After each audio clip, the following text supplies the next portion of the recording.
Hi అండి, welcome to our channel. Welcome to Vijaya multi blogs. అందరు ఎలా ఉన్నారండి? బాగున్నారా? నేను కూడా బాగానే ఉన్నానండి. ఓకేనా, ఫీవర్ అయితే కంట్రోల్కి వచ్చింది. ఇప్పుడైతే ఫీవర్ వచ్చినా కూడా నేను ట్యాబ్లెట్ తీసుకున్నా, సెట్ అయింది. నిన్న ప్రిపరేషన్ అనేది దానికైతే బ్రేక్ అయితే ఇవ్వలేదండి.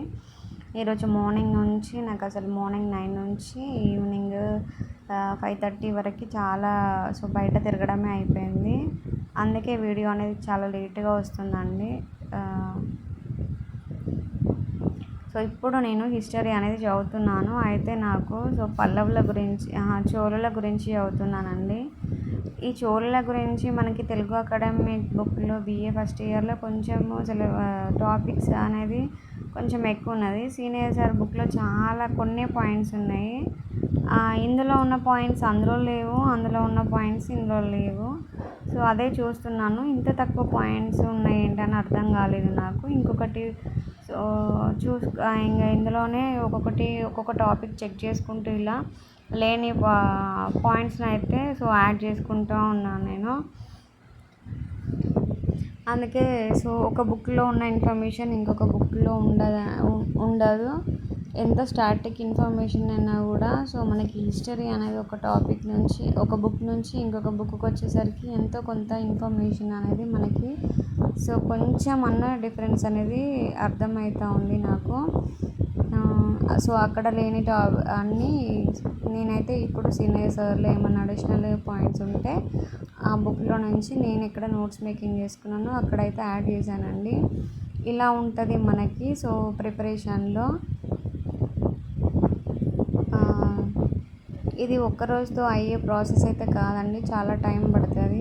చాలా ఓపికతో కూడుకున్న పని. ఇప్పుడు మనం చేసే ప్రయాణం అనేది చాలా ఓపికతో కూడుకున్నది. ఇందులో ఎన్నో ఒడిదుడుకులు, కష్టాలు, నష్టాలు, విమర్శలు అవన్నీ ఎదురైతాయి. కానీ మనం అవన్నీ పక్కన పెట్టేసి మన గమ్యం కోసం అయితే అడుగులు అనేది వేయాలి. ఎన్ని కష్టాలు వచ్చినా మనకున్న ఒక టార్గెట్ ఒకటే, మనం జాబ్ కొట్టాలి. అప్పటి వరకు ఎన్ని మాటలు ఎన్ని ఆటుపోట్లు వచ్చినా మనము తట్టుకొని నిలబడాలి. మన ప్రిపరేషన్ అనేది కంటిన్యూ అయితే చేయాలి. ఇప్పుడు నేను మార్నింగ్ నుంచి ఈవినింగ్ వరకు చాలా వర్క్ ఉండి చాలా అలసిపోయాను. కానీ కనీసం ఒక 1.5 అవర్ 2 అవర్స్ అన్న చదవాలని చెప్పేసి నేనైతే హిస్టరీ అన్నీ పిల్లలందరూ పడుకున్న తర్వాత ఇంట్లో పనులన్నీ అయిపోయిన తర్వాత నైట్ అయితే చదువుకుంటున్నాను. ఇలాగే ఉంటుందండి ఒక హౌస్ వైఫ్ రెస్పాన్సిబిలిటీస్ ప్రతి ఒక్కటి. ప్రతి ఒక్కటి ఇప్పుడు హౌస్ వైఫ్గా పిల్లలని చూసుకోవడమైనా, హస్బెండ్ని చూసుకోవడమైనా, లేదంటే వాటిని బ్యాలెన్స్ చేసుకుంటూ ఇలా మనం ప్రిపరేషన్ చేయడం కూడా ప్రతిదీ ఇంపార్టెంటే. కాబట్టి ప్రతిదానికి ఒక టైం అనేది ఇవ్వాలి. అలాగే మన ప్రిపరేషన్కి టైం ఇవ్వాలి. ఇలాగే అన్ని పనులను బ్యాలెన్స్ చేసుకుంటూ నా ప్రిపరేషన్ అయితే నేనైతే కంటిన్యూ చేస్తున్నానండి. ఇంత చేసినా కూడా నాకు అలసిపోనా అని అంటే అలసిపోతా. కానీ అలసిపోయినా కూడా నా మైండ్లో ఒకటే రన్ అవుతుంది, నా డ్రీమ్, నా జాబ్ అంతే. ఇంకా దానికోసం డైలీ ఎంత అలసిపోయినా, ఎంత ఓపిక లేకపోయినా కనీసం ఒక 3-4 అవర్స్ అన్న చదువుకుంటే, అట్లీస్ట్ 2 అవర్స్ అన్న చదువుకుంటే ఆ డే నాకు ఫుల్ఫిల్ అయినట్టుగా నాకైతే అనిపిస్తుంది. ఇలా ఎంత లేట్ నైట్ అయినా సరే చదువుకొని మళ్ళీ మార్నింగ్ నేను చేయాల్సిన పనులు చేయడానికైతే మార్నింగ్ మళ్ళీ రిఫ్రెష్గా మార్నింగ్ అనేది లేవడం జరుగుతూ ఉంటుంది.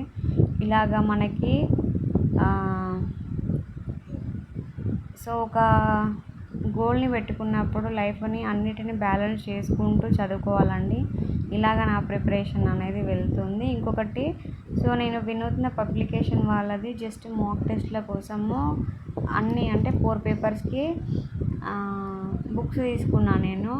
మోడల్ పేపర్స్ ఒక 10 పేపర్స్ ఏమో 10-15 ఉన్నట్టు ఉన్నాయి మాక్ టెస్ట్లో.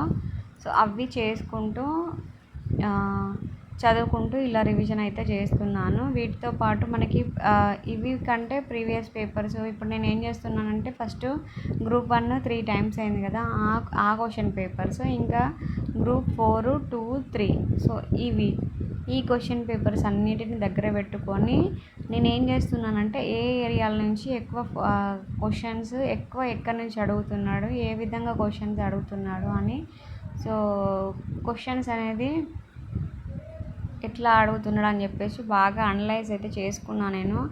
అండ్ ఒక్కొక్కసారి మనం మర్చిపోతాం కదా, మళ్ళీ ఒకసారి చెక్ చేసుకుంటున్నాను నేను.